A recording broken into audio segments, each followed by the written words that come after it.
En 1983, una revista alemana anuncia un descubrimiento inédito. Se habían encontrado diarios personales escritos de puño y letra por el mismísimo Führer, y el contenido en estos planteaba hechos rayanos al revisionismo histórico. ¿Acaso Adolf no tenía idea de las atrocidades cometidas durante su régimen? Todo parecía indicar que la historia que se conocía hasta ese momento era incorrecta, pero no pasó mucho tiempo hasta que el escepticismo colectivo comenzó a ahogar incluso a las voces más entusiastas. Hola y bienvenido o bienvenida a mi canal. Mi nombre es Natalia y en el día de hoy te voy a contar sobre uno de los mayores escándalos de la historia del periodismo.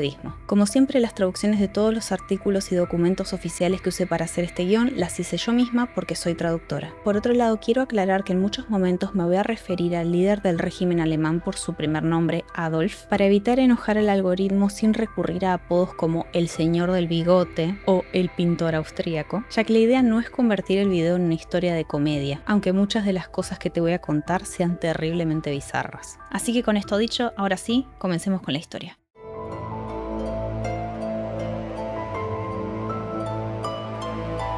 En este mundo existen distintos tipos de coleccionistas. Algunos coleccionan muñecas, otros coleccionan álbumes de figuritas y otros coleccionan contactos. El protagonista de la historia de hoy, Gerd Heidemann, tenía una fijación específica como coleccionista. Estaba obsesionado con el régimen nazi. Tanto así que entre sus compañeros de trabajo de Stern, una revista de actualidad, ya se había vuelto bastante infame por su colección. Nacido en 1931, Heidemann era apenas un niño durante la Segunda Guerra Mundial y ya en aquel entonces había formado parte de las juventudes hitlerianas. Creció en una Alemania dividida tras la guerra y como adulto desarrolló una carrera en el mundo del periodismo, pero jamás olvidó su pasión original. Cuando la revista lo mandó a cubrir los conflictos en el Congo en 1954, Heidemann fotografió a Siegfried Müller, un ex candidato oficial de las fuerzas de defensa durante el régimen y posteriormente mercenario durante la guerra en el Congo, que además tenía la costumbre de llevar la cruz de hierro que le habían otorgado a todo lugar al que iba. En la fotografía se puede ver a Müller disparándole a rebeldes en una calle durante la guerra en el Congo con un arma larga. Por esta fotografía, Heidemann recibió un prestigioso premio periodístico en 1965, y esto, por supuesto, lo consolidó como periodista de actualidad dentro de la revista. Por muchos años, Heidemann había estado coleccionando artículos y objetos militares de la época del régimen, pero su carrera periodística le había abierto las puertas para ir más allá, y tras esta fotografía, el nombre de Müller se convirtió en uno de muchos otros que integraban la lista de contactos de reputación cuestionable de Heidemann, ya no solamente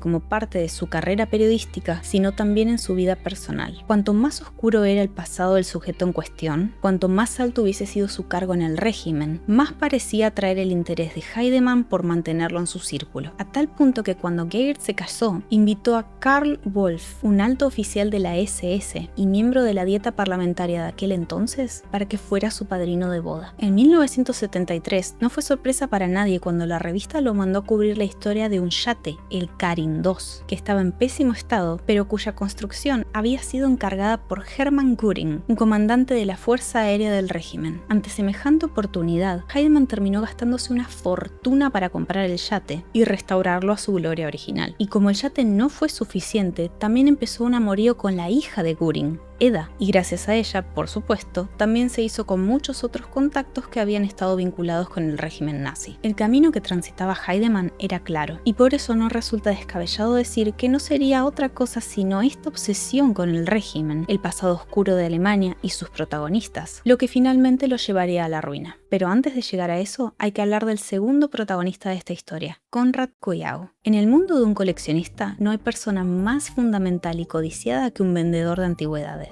Y Konrad Kujau, que lo sabía bien, hizo de esa debilidad de los coleccionistas su mayor fortaleza. Nacido en 1938, Konrad Kujau creció en una Alemania oriental comunista y pasó de tener trabajos mal pagos a cometer contravenciones y delitos menores por aquí y por allá, mientras iba perfeccionando lo que se convertiría en su mayor talento, el arte de la falsificación. En 1957, Konrad huye de Alemania Oriental para evadir una condena por hurto y venta de artículos robados. Pero no todo lo que Konrad vendía eran falsificaciones. Así como muchos otros, él tenía un interés genuino en los artículos prohibidos de la era nazi, y usaba estas piezas reales para revestir de autenticidad a las piezas falsas y venderlas a diferentes coleccionistas adinerados. Pero una de las cosas que mejor se le daba a falsificar eran la letra y las pinturas de Adolf. En 1974 abre un negocio de antigüedades en Stuttgart y no pasó mucho tiempo hasta que en Alemania Occidental también se ganó mala fama entre la policía, que lo arrestó múltiples veces por malversación de fondos, defraudación y falsificación de identidad. No obstante, a finales de la década del 70 y bajo el seudónimo de Herr Fischer, ya era altamente respetado entre los coleccionistas por su supuesta habilidad para contrabandear artículos de Alemania Oriental a Alemania Occidental con ayuda de un hermano militar. Cabe aclarar que si bien Konrad sí tenía un hermano, el verdadero trabajaba para una empresa ferroviaria y nada tenía que ver con el ejército, y mucho menos tenía que ver con las falsificaciones. Entre las piezas que Konrad logró vender se encuentran ejemplares falsos escritos a mano de Mein Kampf, el cual, por cierto, en su versión original fue escrito a máquina. Y también vendió poemas y cuadros que hizo pasar como creaciones auténticas de Adolf. Todos estos artículos, por supuesto, los complementaba con certificados falsos de autenticidad, pero la realidad es que nadie hacía demasiadas preguntas, porque la posesión de este tipo de objetos era ilegal. Así que al ver que ni los más ávidos coleccionistas se habían dado cuenta de nada, y que hasta lo llamaban Dr. Fischer de tanto que lo respetaban, Konrad tuvo una idea que cambiaría para siempre el curso de su vida: falsificar una serie de cuadernos de tapa negra y hacerlos pasar como diarios personales que abarcarían periodos de 6 meses cada uno y en los que escribiría fingiendo ser el mismísimo Adolf. ¿Diarios personales escritos por el Führer? Hasta entonces ni los coleccionistas más dedicados habían escuchado hablar de semejante cosa. Entonces, ¿cómo hizo Konrad para explicar su existencia? Bueno, como quien dice, la mejor forma de encubrir una mentira es con una verdad. A finales de abril de 1945, cerca de la caída del régimen, se inició una operación para evacuar del búnker en Berlín a altos mandos y resguardar documentos importantes para evitar que cayeran en manos de las fuerzas de ocupación extranjeras. La operación consistía en evacuaciones por avión hacia Austria y el sur de Alemania. Uno de estos aviones, que llevaba documentos pertenecientes al Führer, se estrelló en una ciudad pequeña en Sajonia. Esta operación no era un evento desconocido. De hecho, el piloto personal de Adolf, Hans Bauer, comentó en su libro sobre este avión y cuánto se había molestado Adolf por la pérdida de los documentos en él, los cuales pensaba usar a futuro para mostrar la verdad detrás de sus actos. Para Adolf, la pérdida de estos documentos fue, en palabras textuales, una catástrofe. En la versión de la historia que inventó Konrad Kujau, unos granjeros habían rescatado los diarios de entre las llamas del avión caído en Sajonia y los habían mantenido escondidos hasta finalmente pasarlos de contrabando a Alemania Occidental. Entre 1978 y 1983, Konrad Kujau falsificaría 62 diarios con anotaciones que cubrían la franja temporal de 1932 a 1945. La parte más difícil fue la investigación inicial para encarnar al Führer al escribir. Un libro específico que usó como fuente de información y de fechas fue Discursos y Proclamaciones 1932-1945 del historiador Max Domarus. Pero fuera de eso, Konrad Kujau lograba hacer falsificaciones a una velocidad admirable. El primero de estos diarios se le vendió a Fritz Stiefel, un coleccionista adinerado que tenía un gusto especial por los artefactos relacionados con el régimen. Y es en este punto que los caminos de Konrad Kujau y Gerd Heidemann se interconectan. 7 años después de haber comprado el Karin II, Heidemann se dio cuenta de que tratar de reparar un yate con el salario de un reportero no cuadraba del todo. Hundido en deudas, no tuvo otra opción que tratar de venderle el bote a quien fuera. Así que en enero de 1980, Heidemann visita a Stiefel para convencerlo de comprar el bote. Si bien Stiefel no mostró interés alguno en el Karin II, tenía algo que a Heidemann ciertamente sí le iba a interesar: un diario de tapas negras que abarcaba los meses de enero a junio de 1935 y que había pertenecido a Adolf. ¿Pero cómo podía ser?, se preguntó Heidemann. La existencia de diarios escritos por el líder nazi era algo de lo que ni siquiera él había escuchado hablar nunca. Entonces Stiefel le dejó algo bien claro: nadie sabía de la existencia de los diarios. Era un secreto absoluto, y además le contó que, según su entender, existían otros 26 volúmenes de los diarios. Gerd Heidemann trató de sacarle más información a Stiefel sobre la persona que le vendió el diario, ya que un descubrimiento así sería monumental para su carrera periodística. Pero Stiefel se negó a revelar más detalles por temor a poner en peligro al vendedor de antigüedades. Automáticamente, Heidemann fue a contarle a la revista sobre su descubrimiento. Muchos de sus compañeros se mostraron escépticos, y el editor de Stern le dijo que no investigara esa historia. Pero hubo una persona que sí mostró interés, el jefe de la División de Investigaciones Históricas, Thomas Walde, y juntos se dispusieron a encontrar a este vendedor de identidad desconocida y hacerlo salir de las sombras con una oferta que no pudiera rechazar, incluso aunque todavía no tuvieran el dinero ni el visto bueno de Stern para hacer semejante oferta. Con su larga lista de contactos de pasado cuestionable, Heidemann empezó a rastrear pistas sobre el vendedor de antigüedades y finalmente obtuvo el nombre que buscaba, Herr Fischer, el nombre falso de Konrad Kujau. A través de uno de estos contactos, Heidemann le envió un mensaje a Konrad en 1981 y le ofrece 2 millones de marcos alemanes por la colección completa de diarios. Esta suma, por supuesto, dejó a Konrad paralizado, ya que jamás le habían ofrecido tanto dinero por ninguno de sus artículos. Le daba miedo la idea de venderle los diarios a una revista tan grande, porque corría riesgo de que lo descubrieran, pero cautivado por el vil metal, rápidamente se recuperó de su estupor y le dijo a Heidemann que estaba dispuesto a negociar en base a ciertas condiciones. Primero, dejó bien en claro que nadie debía enterarse de dónde venían los diarios, ya que eso podría poner en peligro la vida de su hermano, el militar en Alemania Oriental. Segundo, le dijo que debía ser paciente, porque el proceso de contrabandear los diarios llevaba mucho tiempo, ya que había que traerlos de uno en uno. Esto, obviamente, lo estipuló para poder ganar tiempo y escribir los diarios sin que Heidemann sospechara nada. Tercero, que las negociaciones las haría únicamente con Heidemann y con nadie más. Heidemann aceptó todas estas condiciones sin peros y pronto terminó considerando a Konrad Kujau como uno de sus amigos más cercanos. La mayoría del contenido en los diarios era tan tedioso y aburrido que ayudó a que los diarios pasaran por reales. Al final de las entradas de cada mes, Konrad incluyó una sección personal donde incluía datos más que nada basados en ficción que en realidad. Por ejemplo, preocupaciones de salud del Führer por no dormir bien, o expresiones sobre cuánto quería a Eva Braun y el deseo de comprarle entradas para ver los Juegos Olímpicos. No obstante, y acá es donde surge una de las cuestiones más problemáticas de los diarios, varias de las entradas en los diarios parecían querer limpiar la imagen de Adolf. Por ejemplo, en una entrada escribió: "Las medidas contra los judíos fueron demasiado severas, incluso para mí". Como esta, muchas otras entradas hacían ver al líder del régimen como alguien con un lado más amable y como alguien muy diferente a la persona que fue, a tal punto que prácticamente lo deslinda de toda culpa respecto a las peores atrocidades cometidas por el régimen. Peor,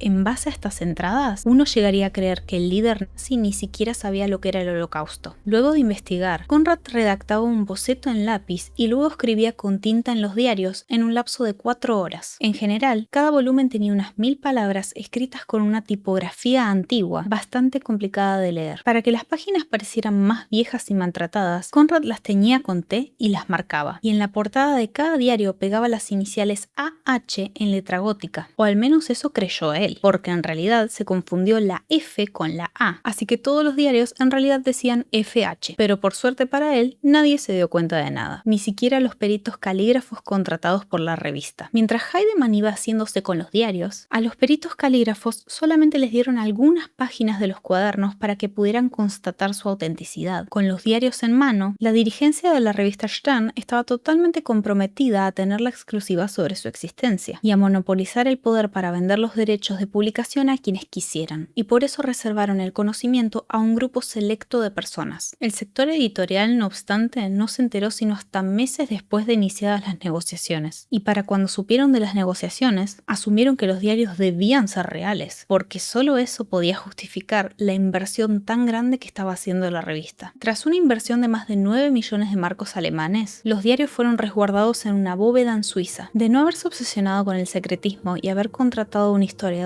profesional especializado como Eberhard Jäckel, Stern habría sabido que los diarios eran falsos en un santiamén. Este profesor de historia moderna en la Universidad de Stuttgart, misma ciudad en la que Konrad Kujau tenía su negocio de antigüedades, ya había tenido en mano varias falsificaciones de Konrad y las había nombrado como lo que eran, pero jamás lo contactaron. La revista les dio copias de los diarios a 3 grafólogos para que confirmaran si la letra era realmente la de Adolf, y se les entregó un material de muestra ya confirmado como auténtico para hacer la comparación. Pero lo que nadie sabía es que este material de muestra también eran falsificaciones de Kujau. No obstante, uno de los grafólogos usó su propia muestra para comparar la letra, pero no notó nada sospechoso en los diarios y también terminó dándoles el visto bueno. Por último, se envió una página a la policía para que ésta realizara un análisis forense, pero nunca le dijeron a la policía de dónde era la página o lo que estaban tratando de averiguar, así que al no tener prioridad, el proceso se demoró y Stern no recibió respuesta de la policía sino hasta hasta un mes antes del anuncio oficial al público. De acuerdo con el análisis de la policía, el material era bastante sospechoso, pero se requerían más análisis para llegar a una conclusión definitiva. Así que a falta de un no rotundo respecto a la autenticidad de los documentos, Stern decidió poner el sí. La revista estaba dispuesta a permitir que otras publicaciones adquirieran los derechos para serializar los diarios a cambio de una comisión. Así que a medida que los rumores crecían sobre la existencia de los diarios, empezó una guerra por los derechos para publicarlos. Y acá es donde entra en juego el nombre de una persona que yo ya mencioné en este canal, en mi primer video, Rupert Murdoch, un magnate, principal accionista de la compañía Fox News y dueño del periódico británico The Sunday Times. Rupert Murdoch fue en persona hasta Suiza para negociar que The Sunday Times adquiriera los derechos para publicar los diarios. Para asegurarse de que no le vendieran gato por liebre, llevó con él a Suiza a Hugh Trevor Roper, un historiador de guerra que había trabajado para las Fuerzas Armadas británicas durante la Segunda Guerra Mundial. Este historiador se había convertido en una persona muy prestigiosa en los círculos académicos, luego de escribir un libro sobre Adolf, y gracias a este se lo pasó a considerar un experto en la cuestión, pese a que su especialidad histórica principal era otro siglo. Además, Hugh trabajaba para el periódico británico The Time, un periódico hermano de The Sunday Times. Al principio, Hugh se mostró escéptico sobre los diarios, en especial porque sabía que a Adolf no le gustaba escribir a mano, pero su escepticismo comenzó a mermar cuando le dijeron incorrectamente que le habían hecho análisis químicos al papel y que conocían la identidad del oficial de Alemania Oriental que les había dado los diarios. Además, la historia de origen de los diarios pareció convencerlo más de su autenticidad, pero fue el volumen del material lo que lo convenció por completo. Un editor de The Times comentó entonces que lo que más sorprendió a Hugh fue la cantidad de material que había. No solo eran 60 volúmenes de cuadernos escritos a mano, sino que también había unos 300 dibujos, imágenes y documentos personales, como la tarjeta de afiliación del partido político de Adolf. Había dibujos de los que él había enviado a la escuela de arte para tratar de ingresar, y había un cuadro al óleo, entre otras cosas. Y dijo, un estafador tendría que ser muy bueno para poder falsificar esa cantidad de cosas. Según Hugh, él estaba dispuesto a jugarse la reputación respecto a la autenticidad de los diarios,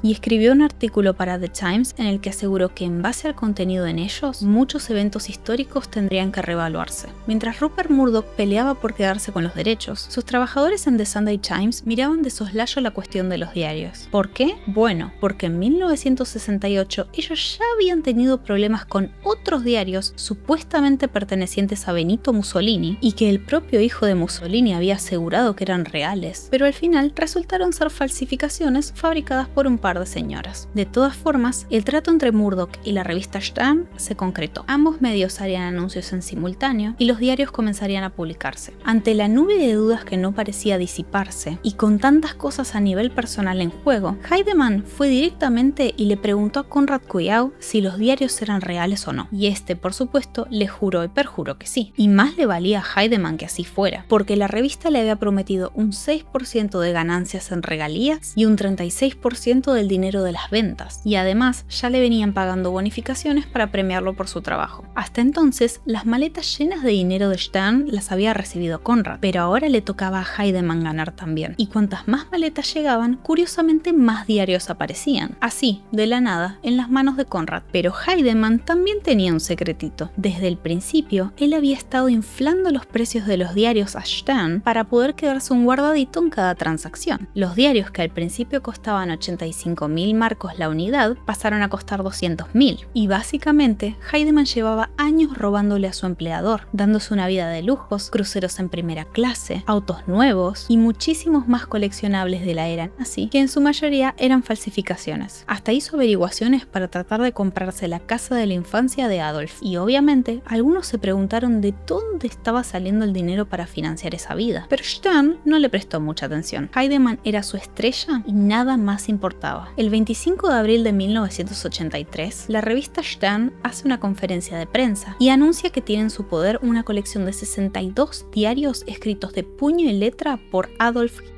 Durante la conferencia, el editor en Londres de la revista respondió a una pregunta de la BBC y dijo: "Estamos absolutamente convencidos de que los diarios son reales. Al principio desconfiamos, pero hicimos que los viera un grafólogo y un experto analizó el papel. Además contactamos a historiadores como Hugh Trevor Roper y todos están convencidos de que los diarios son reales". Y realmente estaban convencidos. En conjunción con la conferencia de prensa, la revista publica extractos de los diarios y anuncia en su portada: "Se descubren los diarios de Hitler". De esta edición publicación, la revista encargó más de 2 millones de copias. Y por supuesto, los medios de todo el mundo no demoraron en hacer eco de la noticia. Pero ¿te acordás de Hugh Trevor Roper, el historiador que estaba dispuesto a jugarse su reputación por la autenticidad de los diarios? Bueno, a él lo invitaron a la conferencia de prensa como personificación perfecta de una falacia de autoridad, y el tiro les terminó saliendo por la culata. En plena conferencia, los periodistas le pidieron a Hugh que diera su opinión sobre la autenticidad de los diarios. Pero este Hugh no era el mismo de Suiza, y llevaba una semana carcomido por la duda, luego de enterarse de que le habían mentido sobre la fuente de origen de los diarios, el supuesto oficial de Alemania Oriental, porque en realidad Stahn no tenía idea de quién era esa persona. Y entonces, al momento de responder, el historiador dijo lo siguiente: como historiador, debo decir que los métodos habituales de verificación histórica quizá hayan sido sacrificados a cierto punto en pos de ajustarse a los requerimientos de una primicia periodística. Al día siguiente de la conferencia de prensa, Charles Hamilton, un experto en autógrafos de Estados Unidos, comentó que en cuanto vio las páginas de los diarios, pudo oler el pungente hedor de una falsificación, ya que a él muchas veces le habían ofrecido documentos falsos supuestamente escritos por Adolf. Y agregó lo siguiente: dentro de poco quedará claro, sin lugar a dudas ni necesidad de un panel de expertos que a tiempo presente son superfluos, que todo este asunto será considerado como uno de los grandes engaños en la historia de la humanidad. Tras este desastre, y como la revista corría peligro de que los acusaran de hacer circular propaganda nazi de forma ilegal, se enviaron 3 volúmenes de los diarios al Archivo Federal de Alemania, un ente federal que reúne todos los documentos y archivos oficiales de las instituciones y organismos más importantes de la nación para salvaguardarlos y ponerlos a disposición del público. La idea era hacerles más pruebas a los diarios y buscar que otras voces respetadas respaldaran su autenticidad. Pero esto, obviamente, no pasó. El 1 de mayo, la conclusión del Archivo Federal fue clara: los diarios eran falsos. Las firmas, letras y trazos no coincidían con las de los ejemplares autenticados. El papel y la tinta eran modernos, y los cuadernos tenían poliamida 6 o nylon, un compuesto sintético utilizado en diversas industrias e inventado en 1938, pero que no se produjo en masa hasta 1943. Además, la encuadernación había sido envejecida artificialmente con té, y el contenido de los diarios presentaba múltiples